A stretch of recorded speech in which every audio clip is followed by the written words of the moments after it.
जय श्री राम।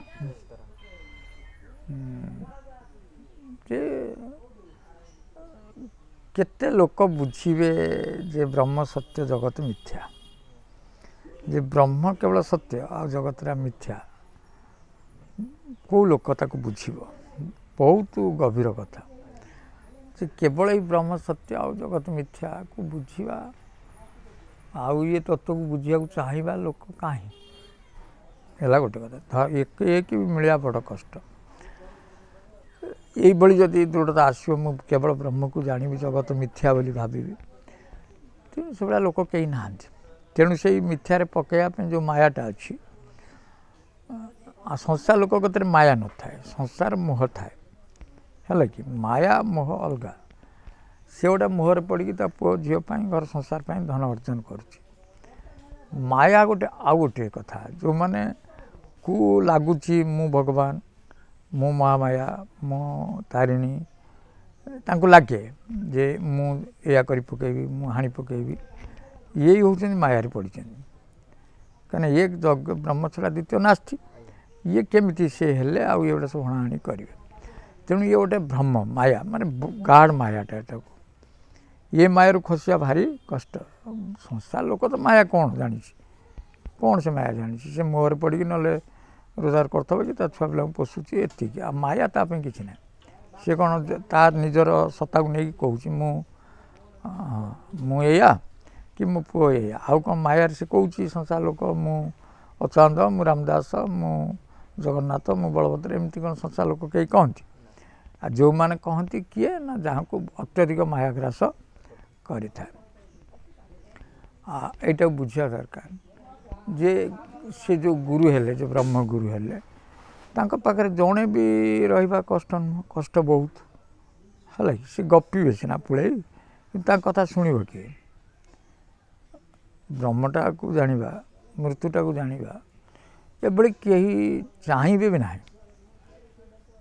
बड़ कथा से देखिए संसार भीतर कौनटा अच्छी ना चमत्कार से देखिए। तेणु चमत्कार हूँ से मायाटा हो कौन है ना से चमत्कार माया कहते आते तो स्वाभाविक पड़े आम दरकार से एकटा गोटे हो आम चाहूँ एक गोटे तो हेल्ले भल तापर दुई देखा बार देखा। तेणु एक तो खोजा बड़ दरकार जदि एकटा न हम आ कौनटा अच्छी आम जो तत्वटा जानते जदि एक जन न हम सेटा आउ ताकू कौन कर थरे भी सेमती जड़े गुरु पाखे जाकि जड़े कहले जे गुरुदेव मु ठाकुर देखा चाहूँ से कहले ठाकुर देखा तो सहज तू जाऊ कहले केमती ना ये त्रिशूलटा नहीं जा तुम गाँव में गोटे निरोला गछ फच अच्छी कहले हाँ से गछ तले त्रिशूल पोती दो से डाल बसिक डेई पड़ू त्रिशूल उपर को ठाकुर देखू आ सी चलीगला होश रे त्रिशूल नहीं त्रिशूल पोतिला डाल पर चढ़ला डेवा बेले से मन पड़ा जे ये गुरु मत भूल कही कि मुझे जो कहली मु ठाकुर देखी सी कहते कि तू ठाकुर कति पलैबू ये गुरु बोधे भूल भाल कर मु कही ठाकुर देखी सी कहते तू ठाकुर देख माने ये मल्ले जा देखू। तेणु ये बुझे बुझा तर भूल हो गला तापर जाई गला कहला नहीं मु तो आपन कही ठाकुर मत देखादेवे आ मु मरी भी देखादेवी तो कही नी आम ठाकुर कति पड़े जा कही नी कहला अरे हाँ कथा कहला मुझा कही तो ठाकुर से देखादेवे तू कौनटा भाविलु तू जा पुणी चढ़ला पुणी जा सास डेला बेले पुणी से छटकिला नाई सी तो भांग गंजे खाती काले से भांग गंजे खाई कही मु सुनु को मरी से आउ फेर ओल्ला माने गुरु दोसरा को दौथा सब एमती एमती कथा सेटा तो बार बार चढ़ी ओल्ला गोटे चाषी लोक देखुला से त्रिशूलटा पोता है फिर तृतीय थर गला बेलू ये कहला कौन एमती करुच्ची कहे ठाकुर मिल ठाकुर मिल तो देखिया से तर गली चढ़ी डे पड़ा ठिसिप ठाकुर तो हाथ में धरले आसला से जानीगला ठाकुर देखला सी आसला बेलू ये ठाकुर दर्शन करके चाषी लोग घर को गला ये बार बार गुरु को देखुच ना ये गुरु बार भूल दे भूल दे एमती कहे यहाँ मायाटा ଯେମିତି ସେଇ ବେଳଟା ଆସିବ ମାୟାଟା ତ ଗ୍ରାସ ହେଲା ଗ୍ରାସ କଲା ନା। କିନ୍ତୁ ଗୁରୁକୁ ବିନା ଏଗୁଡ଼ା କେଉଁଠି କିଛି ହେଇନି। ସବରୀ ଦେଖୁନା ସେ ମାତଙ୍ଗ ଋଷିଙ୍କ କଥାକୁ ମାନିଲା। ଠାକୁର ତ ଆସିବେ 88,000 ବର୍ଷ ଯାଉ ସେଇ ଗୁରୁପାଦକୁ ଧରିଲା ନା ନାହିଁ ଠାକୁର ଗଲେ। ପ୍ରହ୍ଲାଦ କ'ଣ ସେଇ ଠାକୁରଙ୍କୁ ବିଶ୍ୱାସ କଲା ନା ନାହିଁ? ଠାକୁର ଅଛନ୍ତି ବିଶ୍ୱାସ। ଧ୍ରୁବ ଫେରେ ନାରଦଙ୍କୁ ଗୁରୁ କରିକି ବିଶ୍ୱାସ କଲା ଏଇ ମନ୍ତ୍ରରେ ଦ୍ୱାଦଶ ଅକ୍ଷରରେ ଠାକୁର ମିଳେ। ଠାକୁର ଆଇଲେ ନା ନାହିଁ ବୁଝିଲେ। ତେଣୁ ଯେଉଁଠି ଦେଖିବ ଗୁରୁ ଦ୍ୱାରା ହିଁ ସବୁ ଏଗୁଡ଼ା ହେଇଥାଏ। ଗୁରୁ ବିନା କିଛି ନାହିଁ। ଗୁରୁ ଦେହ ସବୁ ଅଛନ୍ତି। ଆଉ ଯାହା ତ କହିଲେ ଭଲ ଲାଗିବନି। ଗୁରୁ ବିନା ଆଉ ସବୁ ତ ମାୟା। ଆଉ ତାକୁ କ'ଣ କରିବ? ଗୁରୁ କେବଳ ଆଉ ସବୁ ମାୟା। ୟାକୁ ଯିଏ ଏକ କରିପାରିଲା ଗୁରୁ ମାନେ ବ୍ରହ୍ମ ସେଇ ତାର ଯାଇପାରିବ ନା ନାହିଁ। ନହେଲେ ଏମିତି ଆଉ ବାଟ କିଛି ନାହିଁ ସେଠି ପହଞ୍ଚିକି ସେ ବାଟ ସବୁ ପାଇବା। ତେଣୁ ମାୟାଟା ତ ଢାଙ୍କିବ ଆଉ ସେଥିରେ କ'ଣ ଅଛି? ମାୟା ବୋଇଲେ ବ୍ରହ୍ମ। ଗୁରୁଙ୍କ ପ୍ରତି ବ୍ରହ୍ମ ଆସିବ। ସେଠି ଠାକୁର ଲାଗିଛନ୍ତି ସେଠିକି ଯିବା। ବୁଝୁନା ଠାକୁର ସବୁ କାହିଁକି ଲାଗିବେ? ଏମିତି କେଉଁଠି ନାହାନ୍ତି ନା। ଥିଲେ କ'ଣ ଆମେ କ'ଣ କହନ୍ତନି କି ଏଇଠି ଠାକୁର ଅଛନ୍ତି? ଠାକୁର ତ ଆମରି ଦେହ ଭିତରେ ଅଛି। ସେଇ ଭାବ ଭକ୍ତି ତମେ ମନ୍ଦିରରେ କାନ୍ଦୁଛ ତମରି ଭାବ ସେ ଠାକୁର ଦେଖାହେଉଛନ୍ତି। ଆଉ ଠାକୁର କେଉଁଠୁ ଆଇଲେ? ତମ ଭାବ ଭକ୍ତି ଦ୍ୱାରା ହିଁ ସେ ଦେଖାହେଉଛନ୍ତି। ଭାବ ଭକ୍ତି ତମର ନା ନାହିଁ। ତେଣୁ ଭାବ ଭକ୍ତି କଥା। ତେଣୁ ଭାବ ଭକ୍ତି ସେଇ ଠାକୁରଙ୍କ କଥା। ତେଣୁ ଯେଉଁମାନେ ଗୁରୁ କରିକି ଗୁରୁଙ୍କ ପ୍ରତି କଥା ପ୍ରତି ଯେଉଁଭଳିଆ ସନ୍ଦେହ ରହିବ ତାହେଲେ ସେ କହିଛନ୍ତି ଶୁକ୍ଲା ଡଙ୍ଗାରେ ପ୍ରାଣ ଚାଲିଯିବ ନା ନାହିଁ। ଗୁରୁ ହେଉଛନ୍ତି ମୁଖ୍ୟ। ଗୁରୁଙ୍କୁ ବିଶ୍ୱାସ କରିବା ଦରକାର। ସମସ୍ତେ ଦେଖିଛନ୍ତି ଗୁରୁ ନା। ଗୁରୁ କରିକି ସେସବୁ ଯାହା ଲାଭ କରିଛନ୍ତି। ଗୁରୁ ବିନା କିଛି ନୁହଁ। ଏଇଠି ଗୋଟେ ଦେଖ ମୁଁ ପଢ଼ୁଛି। ଗୋଟେ ପଢ଼ୁଛି ତୁମେ କେମିତି ବୁଝିବ ଯେ ଗୋଟେ ଗୁରୁ ତାର ମୁଣ୍ଡ ନ ପୁରେଇବେ।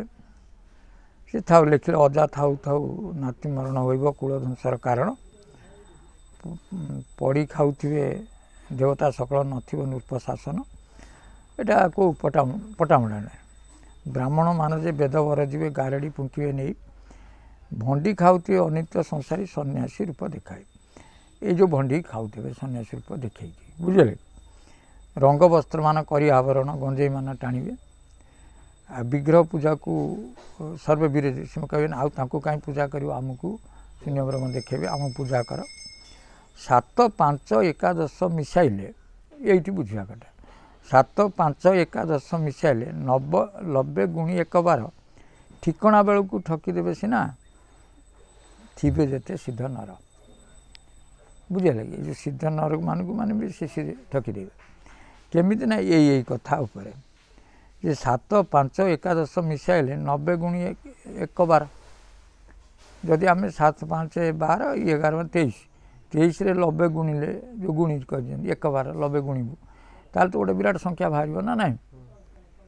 ସେ ସଂଖ୍ୟା ବାହାରିଲେ ବି ତାର କିଛି ନାହିଁ ଫଳାଫଳ ବାହାରିବନି। ତେଣୁ ଇଏ କ'ଣ ଲେଖିଲେ? 7 ହେଲା ସପ୍ତାଙ୍ଗ ହର ହରା ହରୁ 7କୁ ଧରିଲା। 5 ବୋଇଲେ ଅଣାକ୍ଷର 5କୁ ଧରିଲା। ଅଣାକ୍ଷର ଯେତେବେଳେ ଏଣ୍ଡ ହେଇଗଲା ସେଠି 11 ବେଳେ ବ୍ରହ୍ମାନନ୍ଦର ଆସିଗଲା ନା ନାହିଁ। ବ୍ରହ୍ମାନନ୍ଦର 11କୁ ପଳେଇ ଆସିଲା। କେମିତି ନା 7, 5କୁ କମ୍ପ୍ଲିଟ୍ କରିଗଲେ ଯାଇ ବ୍ରହ୍ମାନନ୍ଦର କତିରେ ପହଞ୍ଚିବ ଯେଉଁଠିକି ବ୍ରହ୍ମକୁ ଯିବା ପାଇଁ ପଡ଼ିବ। ସେତେବେଳେ ସେଇଠି କ'ଣ ହେବ ନା 90 ଗୁଣି 112 ଏଇ ଯେଉଁ କଥା କହିଲେ 90 ଗୁଣି 90 ନୁହଁ 90 90 ମାନେ ଟିକେ 90 ମାନେ 90 ଏଠି 90 ଗୁଣି 112 ଯଦି 90ଟାକୁ 112 ଗୁଣିବ ତେଣୁ ତାକୁ କେତେ ତତ୍ତ୍ୱ ଜଣେ ବୁଝିଥିଲେ ବୁଝେଇବ ନା କେମିତି। ତେଣୁ ଲଟାକୁ ସେ ଦେଖିଲେ। ତେଣୁ ଲ ମାନେ କ'ଣ ନା ଅ ଆ କତରୁ ଏମିତି ଆମେ ଯଦି ବର୍ଣ୍ଣମାଳା ଗଣିବା ତାହେଲେ 50 ଅକ୍ଷରଟା ହେଉଛି ଲ ୟ ଲ ହ ଅକ୍ଷ ୟ ଲ ଇଏ ହେଉଛି 50 ଅକ୍ଷର। ତେଣୁ ସେ କହୁଛନ୍ତି ଯେ ବ୍ରହ୍ମରନ୍ଧ୍ରରେ ଆଗେ ଏକାକ୍ଷରକୁ କମ୍ପ୍ଲିଟ୍ କରେ ଅଣାକ୍ଷରକୁ କମ୍ପ୍ଲିଟ୍ କରେ ବ୍ରହ୍ମରନ୍ଧ୍ରରେ ରହି ଶିଖି ତାପରେ ଥରେ ମାତ୍ର 50 ଅକ୍ଷରକୁ ତୁ ସ୍ମରଣ କରେ ବା ମୂଳାଧାର କତରୁ ତୁ ସ୍ମରଣଟା ଥରେ କରିବୁ ଏକାଥରେ ଯାଇ ପହଞ୍ଚିବୁ ସେଠି। ଯେଉଁ ତତ୍ତ୍ୱଟାକୁ ଆମେ କରାହେଉଛି ଯେ ଏଇଟା ହେଲା ବଡ଼ କଥା। ଏକାକ୍ଷରକୁ କ୍ଲିଅର କରିବ ମାନେ ସେ ରନ୍ଧ୍ରଟାକୁ କ୍ଲିଅର କରିବ। ପଞ୍ଚା ଯେଉଁଟା କହୁଛି ପଞ୍ଚାତ୍ମିକ କ'ଣଟା ଅଣାକ୍ଷରକୁ ତାକୁ କମ୍ପ୍ଲିଟ୍ କରିବ। ସେ ଯେଉଁ ଅକ୍ଷର ରହିବ ସେଇ ଅକ୍ଷର ଏଇ ବ୍ରହ୍ମରନ୍ଧ୍ରରେ ରହିବ ନା ନାହିଁ।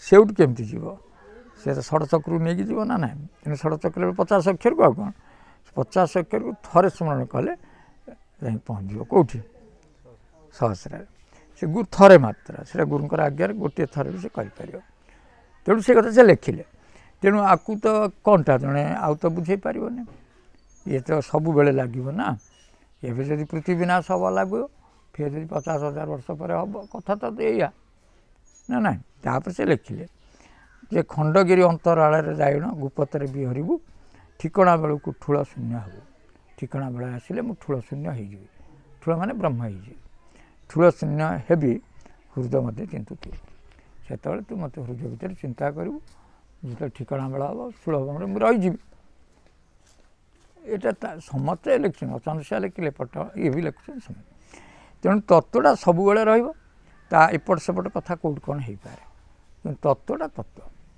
ବୁଝିଗଲେ ଏଇ ତତ୍ତ୍ୱ ହିଁ ଦିଆଯାଉଛି ଆଉ ତାପରେ ଯଦି ସେ ଭ୍ରମିବା ଆଉ ତାକୁ ବାଟ କ'ଣ ଅଛି ଆଉ ବାଟ କିଛି ନାହିଁ ସମୟ ତ ଏମିତି ଆସିବ ତାକୁ ଯାହା କହନ୍ତି ମଣିଷ ଏଇଆ ତ ହେବ ଆଉ ଏ କାଲି ବି ଯେମିତି ଠାକୁରଙ୍କର କ'ଣ ବଳଦେବ ଜୀଉ ଗଳି ପଡ଼ିଛନ୍ତି ବହୁତ ମାନେ ସଂକେତ ଖରାପ ମାନେ ଏତେ ଦାୟିତ୍ୱ ଦିଆହେଇଛି ଏତେ ଲୋକଙ୍କୁ ଯେ ଠାକୁର ଏଇ ନ ପଡ଼ିଯିବା ପାଇଁ ଆଉ ତାଙ୍କୁ କାହିଁ ଦାୟିତ୍ୱ ଦିଆହେଇଛି ଯେ ଏମିତି ଏତେ ହୁସିଆର ଠାକୁର ନେବ ଯେମିତି ଠାକୁର ଗଡ଼ି ପଡ଼ିବେ ନାହିଁ ବଡ଼ ଠାକୁର ତୁମେ ଏତେ ସେ ଅକେଜନାଲି ତାଙ୍କର ଭୁଲ କେମିତି କହିବା ଗୋଟେ ଖସୁ ବା ପଟା ଇଏ କରୁ ଗୋଟେ ମୁମେଣ୍ଟ ଆଇଛି ଯେଉଁଥିରେ ସେ ପଡ଼ିଯାଇଛନ୍ତି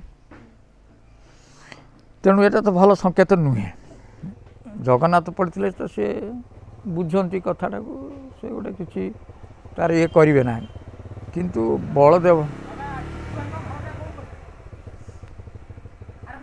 ହଁ ହଁ ହଁ ହଁ ବଳଦେବ ରାଜା ବୁଝିଗଲେ ରାଜା କିଏ ଅଛନ୍ତି ବଳଦେବ ନା ତେଣୁ ବଳଦେବ ଏବେ ବି ରାଜା ଅଛନ୍ତି ରାଜୁତ କରିଥିଲେ ତେଣୁ ଏଠି ନିଶ୍ଚୟ ଜଣାପଡ଼ୁଛି ତାଙ୍କ ରାଜୁତରେ କ୍ରୋଧ ଆସିବ ଏଇଟା ତ ଜଣାପଡ଼ୁଛି ନା ଜଣେ ପଡ଼ିଗଲେ ତ କ୍ରୋଧ ଆସିବ ନା ନାହିଁ ଏଇଟା କି ସ୍ୱାଭାବିକ କଥା ତେଣୁ ସେ ତାଙ୍କର କ୍ରୋଧର ରୂପଟା ଦେଖେଇ ପାରନ୍ତି କିଛି ହେଲା ନା ନାହିଁ ତେଣୁ ସମୟ ଏମିତି ହେଇପାରେ ଏମିତି କ'ଣ କେଉଁଦିନ ହେଇଛି ଏତେ କଥା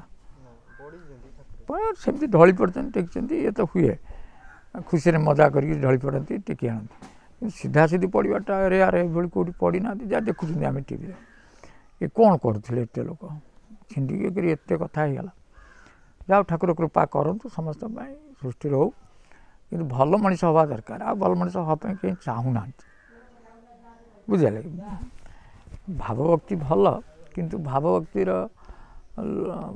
ତାର ଯେଉଁ ଗୁଣଟା ଯେ ଭଲ ମଣିଷ ହେବା ସେଇଟା ବି ବଡ଼ ଦରକାର ହେଲା ନା ନାହିଁ ତେଣୁ ଆମେ ଦେଖୁଛନ୍ତି ଯେତିକି ସମ୍ଭବ ଯଦି ଜଣେ ରହୁ ଅସୁବିଧା କ'ଣ ଅଛି ଆମେ ତ ପ୍ରାୟତଃ ଏଇଗୁଡ଼ା ଏପିସୋଡ଼ ବନ୍ଦ ସମୟ ଆସିଗଲାଣି କରିବା ବନ୍ଦ କଲା ମାନେ ମୁଁ ତାପରେ ଆଉ ସରିଯିବ ନେଗେଟିଭ୍ ଆସିଯିବ ଆଉ ଦିନେ କରିବି ନା ତଥାପି ଦେଖୁଛି 1000 ପୁରେଇ ଦେବା ଆଉ କ'ଣ ଆଉ ଗୋଟେ 8-9ଟା ଏପିସୋଡ଼ କରିହେବ କରିବା ପରେ ବନ୍ଦ କରିଦେବା ଆଉ କ'ଣ ଅଛି ହେଲା ତାପରେ ତ ଅଛି ସେ ତ ଠାକୁର ଜାଣିଛନ୍ତି ଯେଉଁମାନେ ଯେଉଁ କେଉଁଠି ସବୁ ଠୁଳ ଭ୍ରମରେ ରହିବେ କରିବେ ସେ ସ୍ଥିର ହେଇଯିବ ଦେଖିବା ଆଗକୁ ଆଉ ଜୟ ଶ୍ରୀରାମ।